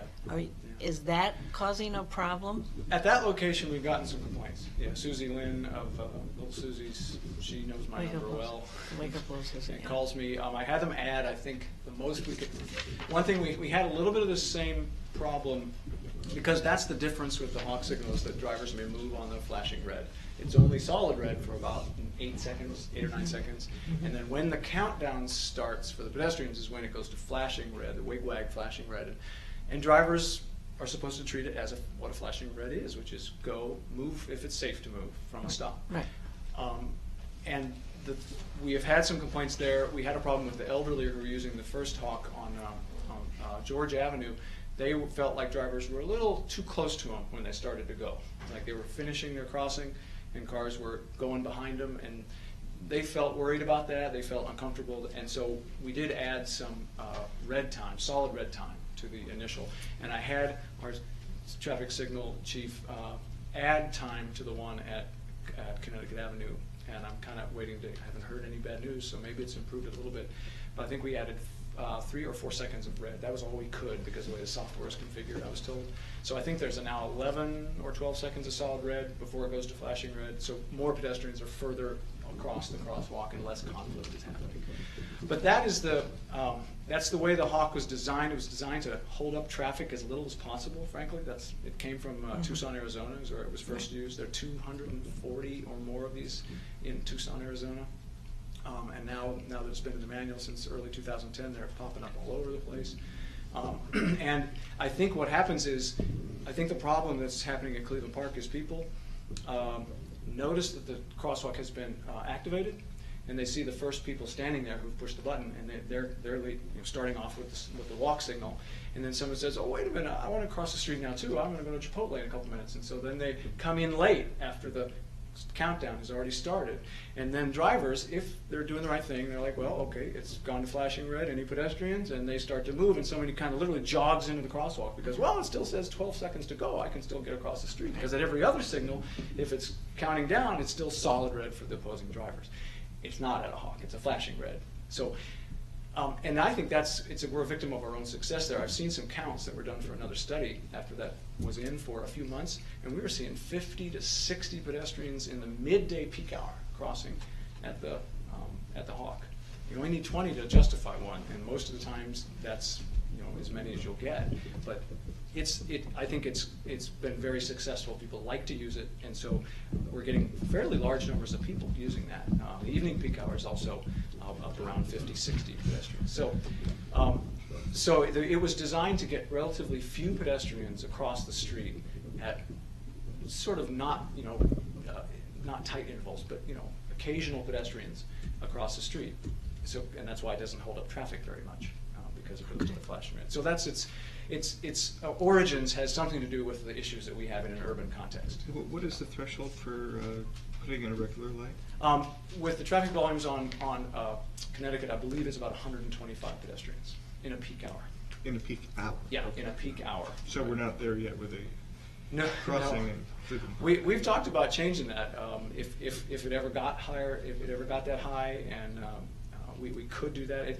One of the things that we do in DDOT is all the hardware that's put in the ground can be converted to a standard signal at a hawk. So we're not just signalizing one crosswalk. We would signalize both crosswalks at an intersection. So that, and the hardware would be put in as if it if it needed to be. That they just want to have that as a contingency, so we're not wasting money later on having to redesign it and reinstall stuff. So Good. it's possible. What is it? So, in the interest of time, does anyone in the audience have a question about this plan? That's fine. Sir? When are the school crossing guards out, or is that only at I'm not familiar with. They're usually out. There's On a Connecticut, the crossing guard at Davenport. Davenport. Yeah, And then, Davenport. and then at Nebraska. And that's in the And AM. then on Reno, and, Right. and then on Nebraska. Thank you. Yeah. Yeah. And so they're out in the morning, and then in the 3 to 4 3 to 4. range. They're gone at PM peak. Yes. Does anyone else? Motion. I just have a point, being, I'm the CEO here at Forest Hills, and having, staff crossing 24 hours a day, particularly, in the intervals of the 3 shifts here, and the 22 years that I've been here. It's a significant challenge for my staff crossing at Ellicott, and I appreciate your consideration and attention to the danger that it poses unsignalized at Ellicott. Well, thank you for having the crossing there, because without that demand, we couldn't get the hawk signal in there. So we needed to have at least 20 people crossing. So I know it's unsafe, but the fact that they're there helps our case to put it in. No, okay. Or Mary Beth. George, thank you for all of this. This is really helpful. Sorry to be a naysayer, but the hawk signals were so ugly.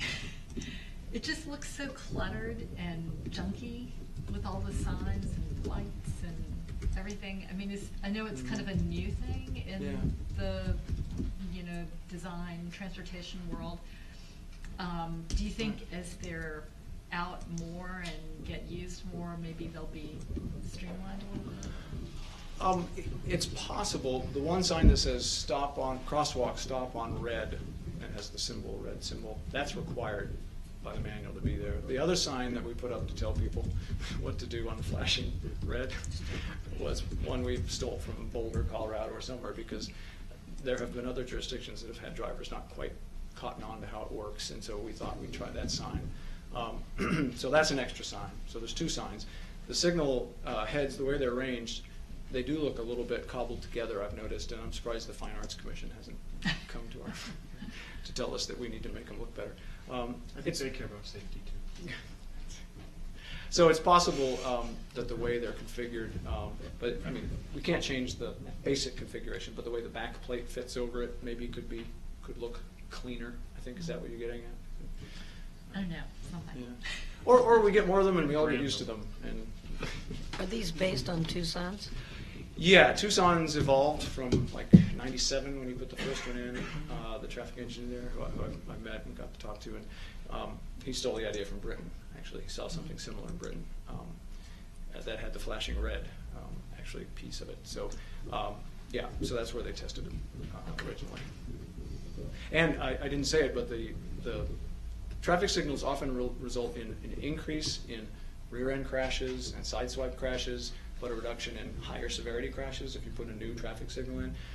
But the hawk signal was studied thoroughly about 4 years ago by the Federal Highway Administration, and found that it actually reduced pedestrian crashes by 69% and total crashes, which was really strange, by 29%, which is almost a mystery. But in Tucson, where they have so many, they tested about 30 of them, and it was a very rigorous study with control intersections and that whole kind of thing. And so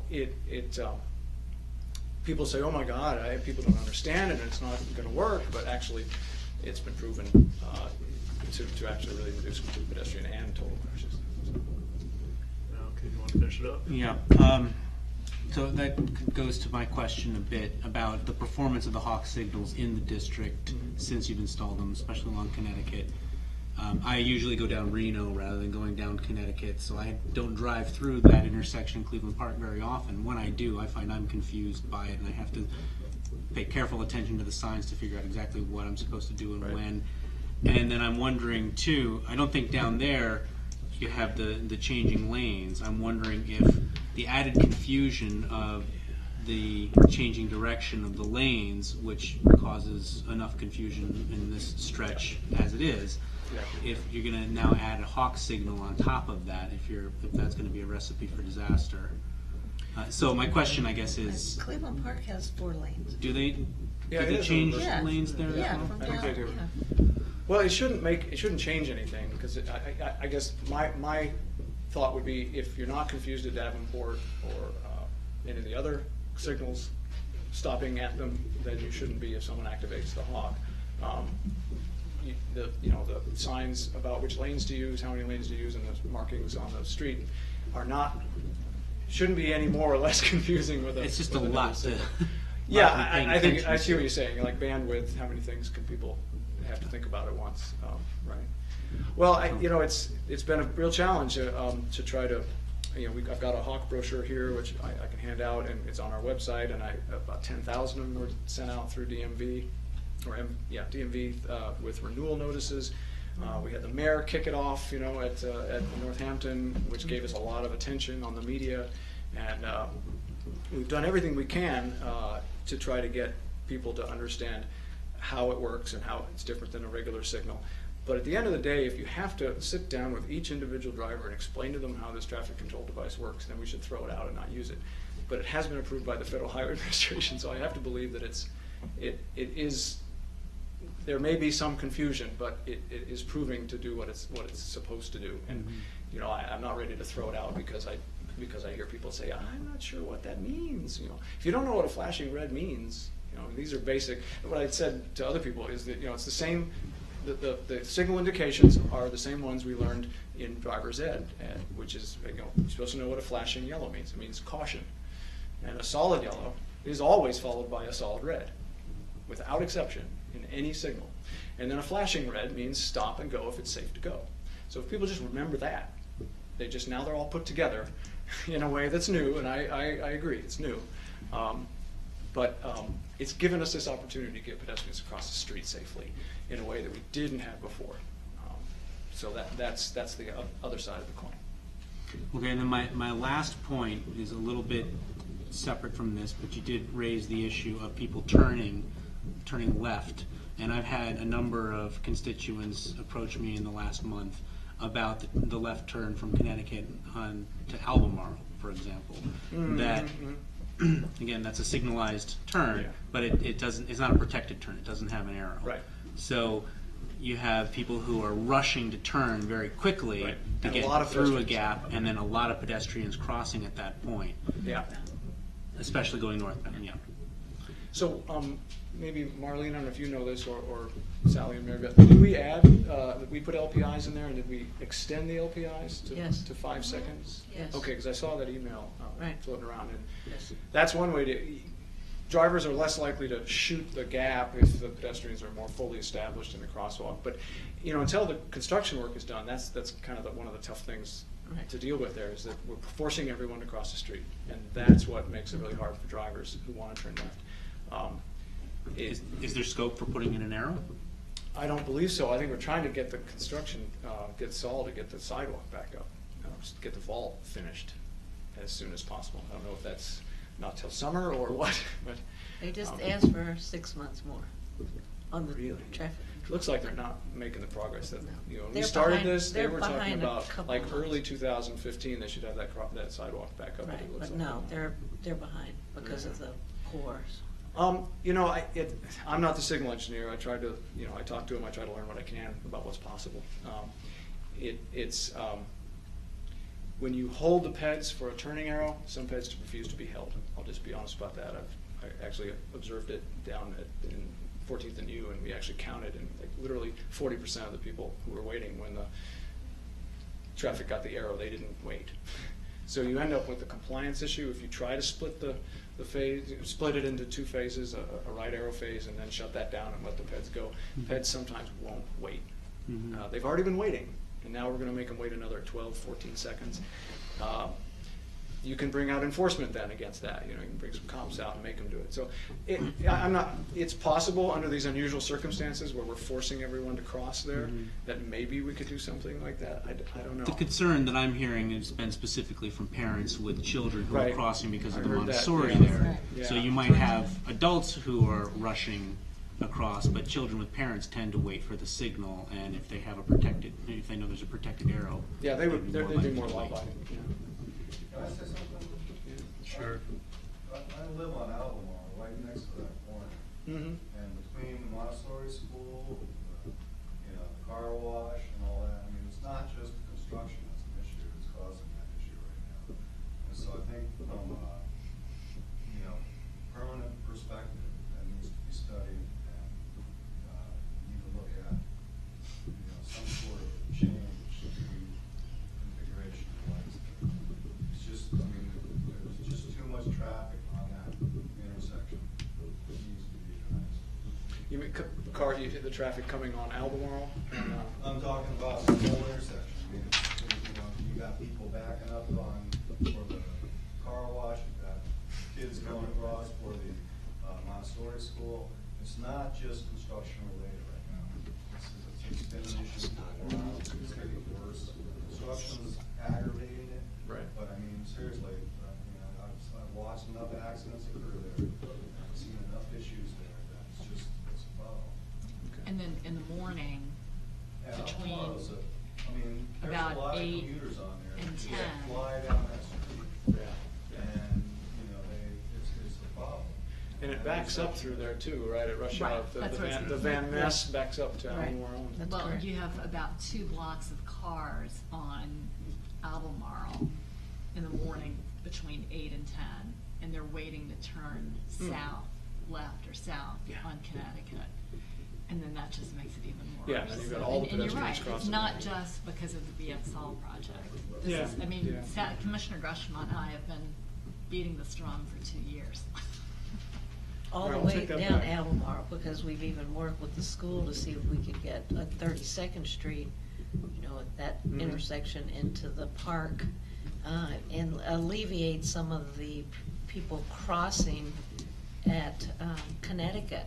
Right. And even the school, and Jennifer Heffron, say it's better to go up to Connecticut even with the turning situation and go across. So there's a lot of mixed information between DDOT and everyone. Right. But it would be somewhat better to have it further down. Okay, So I think, thank you for coming out tonight. Sure. For our Thank you for having me. giving us this presentation. Hopefully you can email us this maybe. I can Yes, yeah, upload it. I'll PDF it and send it to you. And we'll see if people have comment generally speaking, and maybe the future meeting will pass the resolution Okay. once we get a Yeah, little bit more send me any- discussion, I think. Any questions, I'm happy to follow. Do you have a timeline? Yeah, we didn't go into that in our internal meeting on Friday, but I would, if it went ahead as, sort of as recommended, I think the hawk signals wouldn't come in until probably spring of next year, simply because of the design. There's other signals in the queue, so. And so what if about you- WMATA? Yeah, that's another piece that they wanted, the head of the safety team said, we're still working, we have to work with WMATA and our tree folks, because moving these bus stops is Oh, a tree lot of folks. issues. We gotta make sure we don't mess up the trees by moving Yeah. the bus stops, and so there's a lot of details on these bus stop Yes, adjustments. that's what I'm asking, especially the Davenport one. And, I mean, in the study from the consultants, they said that that putting a shelter out, which is the front of this building, anyway, was it that way? Yeah. Yeah, it's putting a shelter out now just on the north side of Ellicott, where the new bus stop would be good for this institution, and it would, since the hawk signal will be going in, ridership would probably rise significantly, and so it might be that the Cumberland shelter gets moved over there, since Cumberland's will be moved up to Davenport. And it may not fit, A, and B, Right, the I was ridership gonna is say, right yeah. on the edge anyway. Yeah, yeah. So there are a lot of details, but Yeah. so all the bus stop changes would be over the next year, and then probably early 2016 we could get the construction started. I don't want to promise anything sooner because I know I've been proven wrong. Would you be able to come back and? Yeah, share as what I continue to work with our signals team and WMATA and our transit people on all these pieces, a lot of moving parts here, I'll know more in a couple of months about about how long it would take and some dates. Okay, Yeah. great. Thank you very much for coming. Appreciate it. All right, next up is discussion regarding application of a new driveway at 4829 32nd Street Northwest. Which commissioner is that? Mary Beth.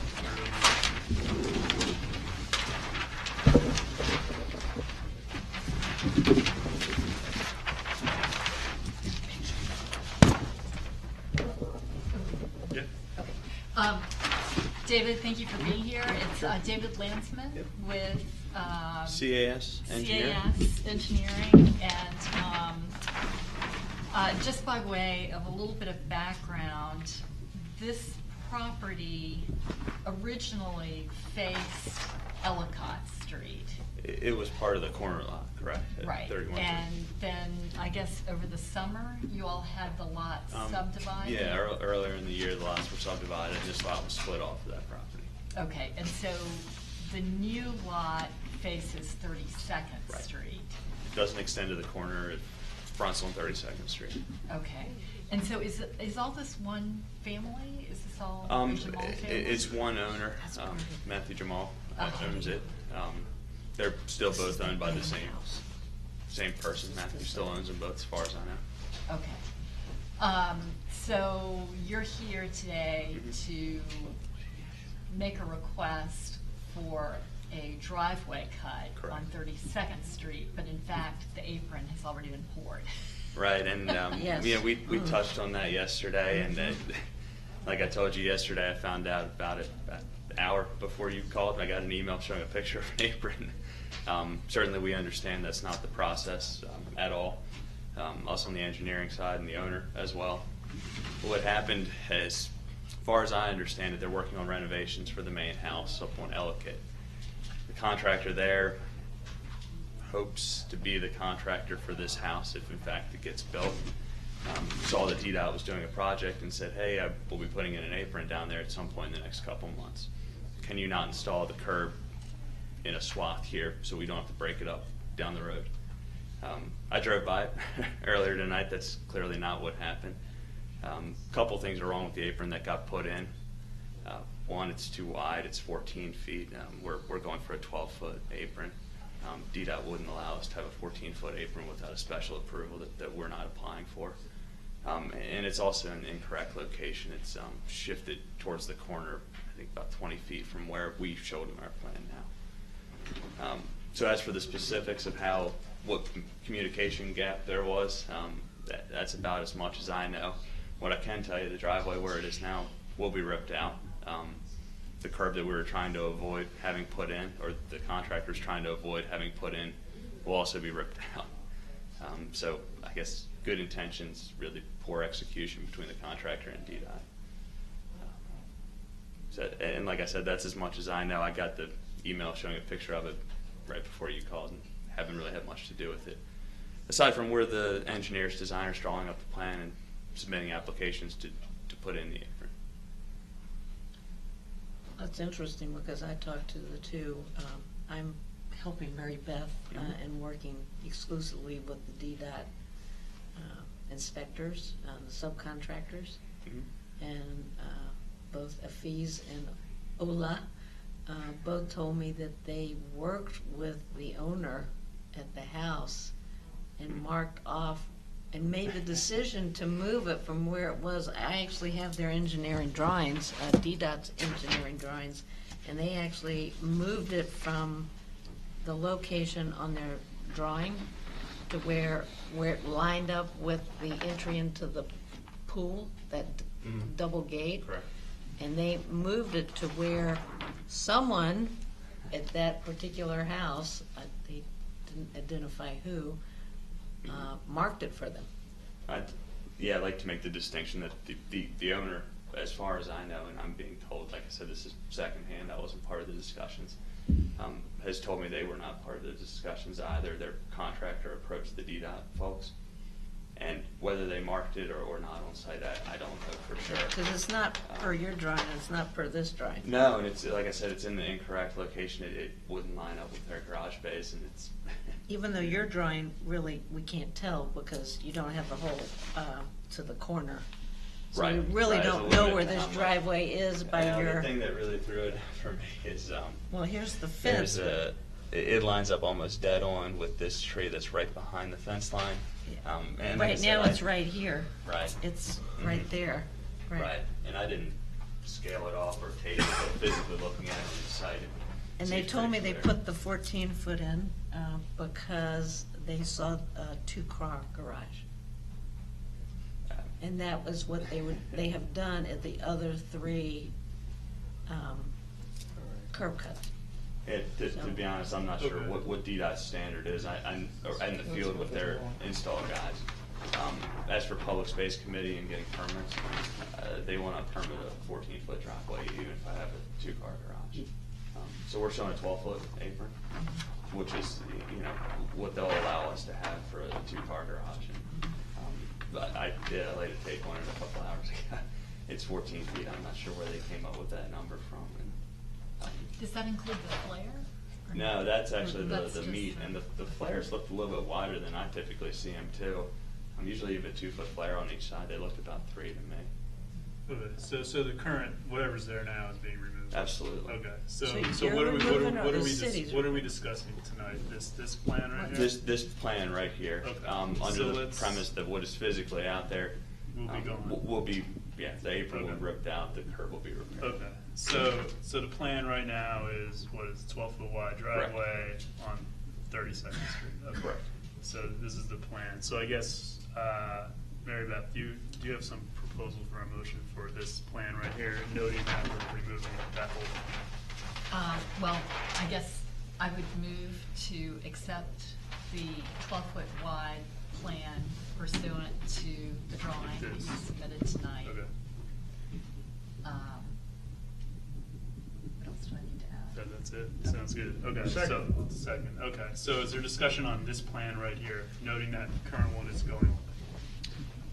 There's no sidewalk provision in here. I don't think that we should approve something without a sidewalk. I agree. Totally. We have to No do in other, this project. no other sides on the sidewalks on that side of 32nd to connect to. But there will be. We have asked for that repeatedly. What is stopping it is the two middle houses have put plant material in public property. Douglas Jamal has written both Mary Beth and myself and said he is all for a sidewalk on his side Okay. property. We'd love for him to put one in, but, Yeah. and the other house on Davenport, 3131, is also for a sidewalk, so which is about almost 3/4 of the block.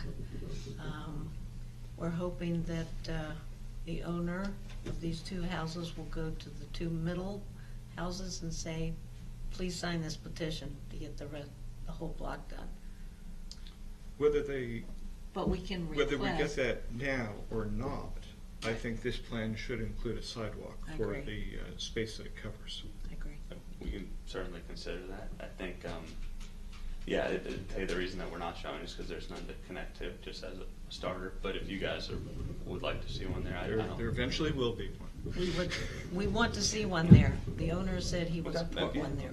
Certainly, that hadn't come up in our discussions yet, but I'll certainly take it to them if you want to make that a condition of your Yes. opinion. But I think we're open to that. I don't want to speak on their Yes. behalf. Yeah, can I accept it as a friendly Yeah, amendment? please. Sure. Thank you. I think it's a Agreed. good idea. Yeah. It's worth it. Does anyone else have questions, discussion? Up here? Anyone in the audience? Okay, and I think in whatever we do to support this plan, just note that the unpermitted, incorrectly installed one is being Wait a removed. minute, I can't hear. Just say it again. That the current, unpermitted, incorrectly installed driveway, whatever you want, Yeah. the proper term is, Uh-huh. is that we agree with the current owner that it is to be removed. Just put Right, that in. should So- be removed. So DDOT knows, Absolutely. so there's not magically two or something. No, I'll Magically make sure pops we up. bring it up when we go to the public space Yeah. committee as well. Will that be done now, since they're working on the project at this point? I think we would do it when we put in the new driveway, to be honest with you, just because we'd be doing the other street work and do all of it at once. Because we don't have any activity on this particular lot, I'm not sure that doing that wouldn't create more disruption. Maybe, I can certainly ask them if they would be willing to. To me, it makes more sense to do when we put the new apron in. Okay, because it's going nowhere right now. Whereas before, I don't know how Right, I they're going just to have jump to- over to the gate. I'm concerned they're going, the property owner now is going, because the gate is roughly here. Correct. And that's where it was shown to go. And because of the double vehicle gate, there's a curb there now. Mhm. So I- there's an issue with, until this is built, until you get approval to build it, it could be however long, it doesn't make sense. I think we're willing to not be able to access that gate until then. Okay. I think the disruption of mobilizing crews twice would be unnecessary. I'll ask again. I'm not sure what they use that gate for, how often they access it, but I'll check with them. Same thing with. It's the down right now, the gate's Is it? open and I down. did notice that. I wasn't sure if DDOT was using that as like extra No. staging area. It No, was because dark. I've actually told them to clean up the area, because they were Okay. using part of that land, even though it's public land, Mhm. as staging area. DDOT was, or? Yes. Okay. So, yeah, I'll pass that along, maybe tidying up the gate. I'm not sure. Okay. I don't think we're using it on our site Okay. to access. Okay. I think, given that, we have our motion as modified, so I guess, if no one else has anything, let's vote on that. All in favor? Say aye. Aye. Passes 6-0-0. Appreciate you guys.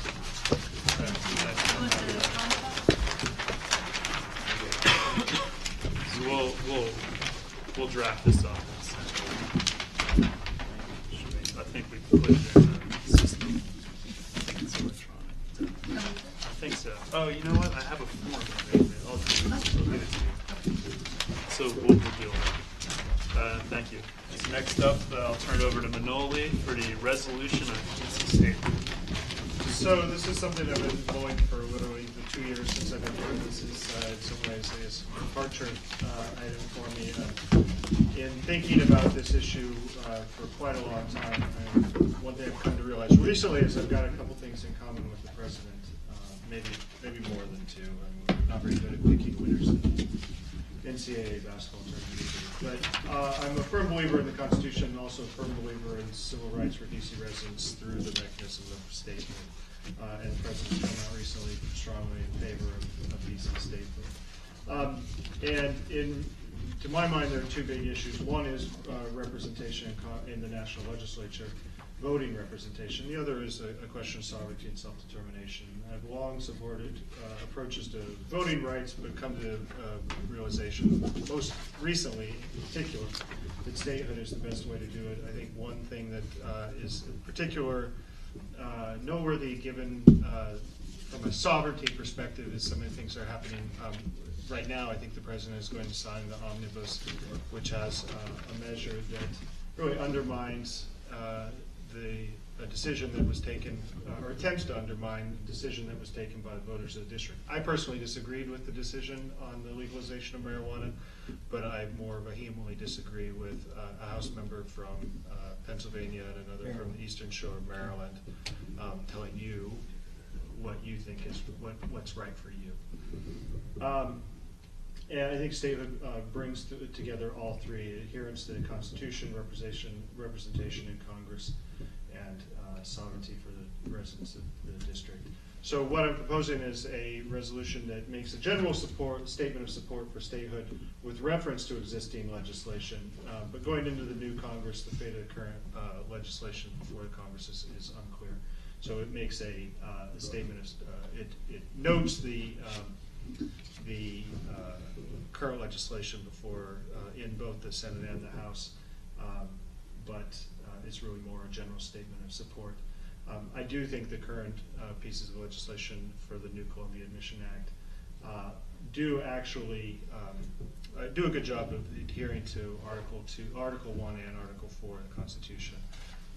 The first governing Congress's relationship to the federal district, and the second about the Congress's ability to admit states. So with that, I circulated the text earlier. I had one comment from somebody a resident who suggested that the one whereas clause, we say lack of congressional representation, add and sovereignty for district residents constitute fundamental deprivations of basic norms of civic involvement. So in the third whereas clause, add and sovereignty after representation. So with that, I offered the resolution that I sent around earlier and happily make available to people who are here. Great. I'll second it. Is there any discussion from commissioners on the resolution? Mary Beth? So did you consider, rather than like making us the 51st state, you know, adding voting rights through Maryland, as some people have suggested? I considered it, and I don't support retrocession, like returning the district to Maryland. I don't support that. I don't think that for a number of reasons, I don't agree with that as a concept. It is, it would require, legally it could be done, but I don't think that that's the best route for the residents of the district, and also I don't think that it's, I don't want to get caught up in the politics, but I don't think it's politically feasible for, Maryland doesn't really want the district either, so. Okay. Any other commissioners? And I also don't think that the law, there is a question of whether or not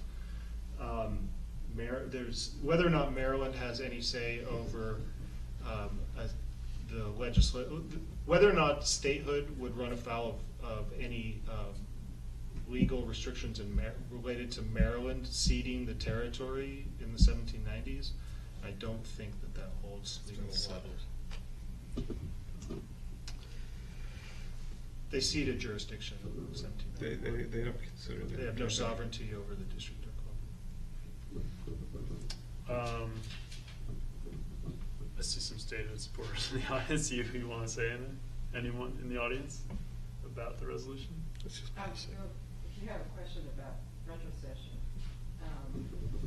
just a little bit of history. First retrocession proposals go back to 1803. It has been under Article 4 to change a state's boundaries, or so if you were retroceding, you would need the approval of the people of the District of Columbia that we wanted to do it. You'd need the approval of the state of Maryland, the Maryland legislature that they wanted us, as well as the approval of Congress. The Maryland's governors, Maryland's legislatures for over the past 2 centuries have said, no, we don't want it. Maryland also has right now its 6 most western rural counties threatening that they want to secede from the state of Maryland because they feel like they're being neglected by the political locus being the northern suburbs of Baltimore. So to add the District of Columbia to that would just inflame what's already a problem in Maryland. So retrocession is not a viable alternative to making us a separate state. That's kind of where that whole issue is. And you're right, though, the land was seceded, without condition to the federal government. And at the hearings in the Senate on September 15th, the constitutional scholars all discussed that in great detail. Well, thank you. Wouldn't we need a constitutional amendment? Well, there's a question about Article 20, the 23rd Amendment, but that's a separate discussion. That would have to be repealed. But the bill, as I sent around the link, I think also the constitutional scholars agree that it does actually adhere to the terms that are in Article 1, Section 18, or Section 8, Clause 17, about, I don't know if you've had a look at the bill. It's pretty short, but there would still be a federal district. It would just be confined to effectively the mall, the White House, and the Capitol. But to create a new state wouldn't require a constitutional amendment, it would simply no. require an act of Congress. An act of Congress. That's it's Article 4 gives Congress a broad ability to admit states. By the way, this will be the third time that we're passing a statehood resolution.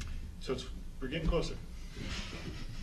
So wait, this ANC has already done this? Twice. So why are we doing it again? Why not? Because To make Manoli happy? That's we right. really want statehood, or some of us may or may not. This is a better argument than the previous two. All right, so I guess let's. So this will be. And do you have some insights you had? Well, the only thing is just so people understand why it's constitutional under Article 1. Just move on. Section Just E, the- paragraph 17, which is the sort of the district clause, it only sets a maximum size, and we've already reduced the size of the district several times, both because of changes in the Potomac, which is the high water mark is the boundary, and also the retrocession of Alexandria and Alexandria County, which is now Arlington, in 1846 to Virginia, which took over a third of the district. So there is clear authority that Congress can change the size of the state government of the United States under that clause by simple legislation. And this would just reduce it to an area that fundamentally, with a few tweaks that need to be needed by what's happened since 1973, but the Home Rule Act includes a section where they create what's called the National Capital Service Area, which defines the area of fundamental federal interest, which is the area that would remain the District of Columbia under the new Columbia Commission Act, which is basically the white marble federal enclave that everybody thinks of as their capital, which is the capital of the White House, the Supreme Court, the monuments, the mall, the headquarters along both Independence and Constitution, East and West Potomac Park. So it's all that big white marble stuff in the middle where virtually nobody lives except the president. And there's some tweaks that need to be made just because the 11th Street Bridge just moved slightly, and there's been some things that have happened in the last 40 years in terms of the street grid around on which it's defined, but that's basically the area. And I'm sorry, I didn't understand who you are. I'm Ann Lyko, and I've been working on this since the early 80s, since we had our constitutional convention. With what group? I belong to, all of us citizens belong to a whole lot of groups. I'm a fifth generation Washingtonian, so my interest in all this stuff goes way back to the beginning of Home Rule. But I work with the DC Statehood Coalition and DC Statehood As We Can, and for DC, with where all of us who've been working on statehood for 40 years. Great. What are you trying to do in DC?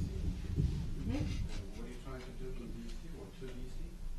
We want to make the commercial and residential parts of the current District of Columbia the state of New Columbia to be the 51st state. For those of you who don't know, the first statehood resolution of founding record of goes back to 1902. So, this is not a new issue, an issue for Great. Thanks.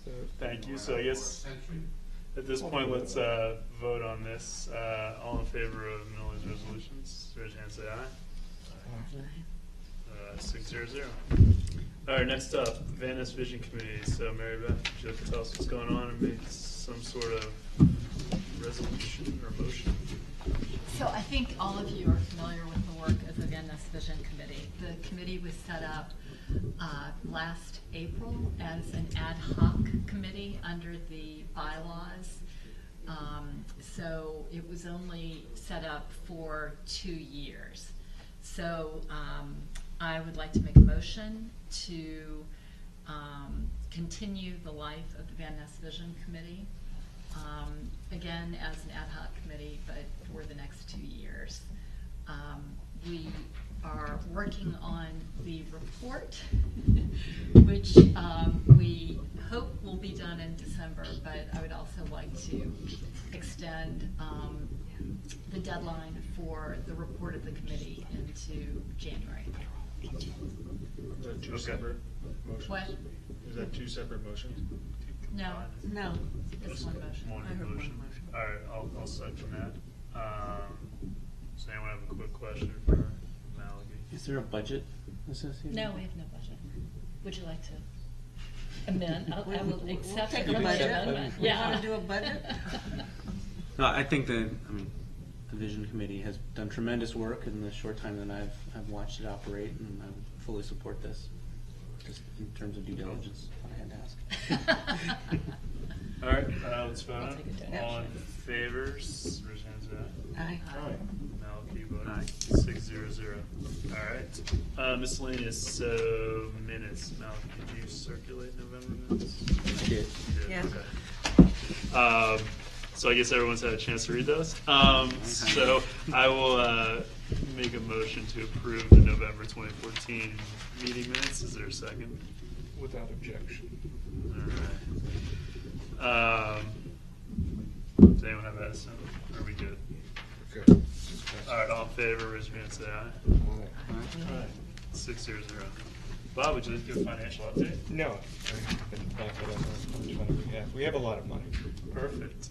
but I don't know how much. Next up, we'll go to Sally. You have a motion. Yes, I would like to put a motion that we do a donation to Forest Hills of DC for $500. We did this roughly last year to cover their wireless sound system, which we have there, but we haven't used yet, which we need to use at some point. Talking to Sandy Douglas today, she asked her for ideas, and she came back with a great idea of getting a monitor, 55-inch monitor for this room. I was gonna say that's That's pretty big, monitor. yeah. For PowerPoints, 55 presentations, she's asked for our, I know, I love it, Jumbotron, for our input as to where we would like to mount it, because we have probably the most presentations, but they also, the home plans on using it for movie night. So they're thinking of lots of things to do with it. The Ward 3 DIMS might be able to use it also. They continue to love having us here, and I said back that we love being here. So I would like to move that we Okay. consider a donation. Well, No, we moving don't to make a consider. Okay, donation. We- make To make a donation, $500. $500. Okay. But that was roughly what she gave me.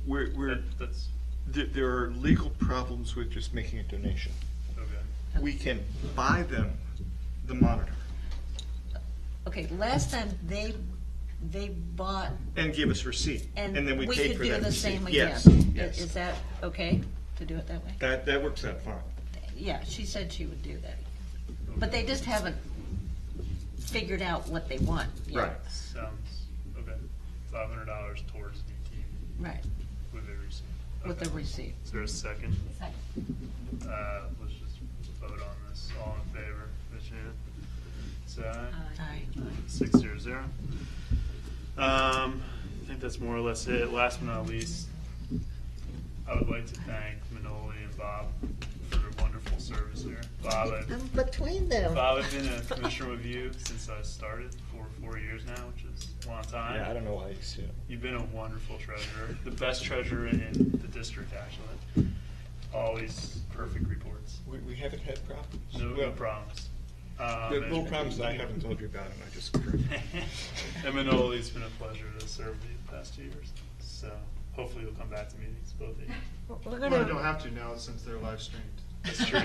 Well, hopefully you'll chat with us on the live stream. Right. That's how I you're will. watching. I'll just Well, make fun of you. thank you very much. It's been a very interesting experience. It's been satisfying. and we're gonna call you for, Thank you to the chair and to the officers and to all fellow commissioners. and we're gonna call you for resolutions. This is something for people to do, but not necessarily continue to do. So with that, With that. we'll adjourn this meeting. Everyone should try. Thank you, everyone. We're done. Healthy 2015. Yay. So we'll see everyone the third Tuesday of January. Bravo, Illinois. So this is a draft of the.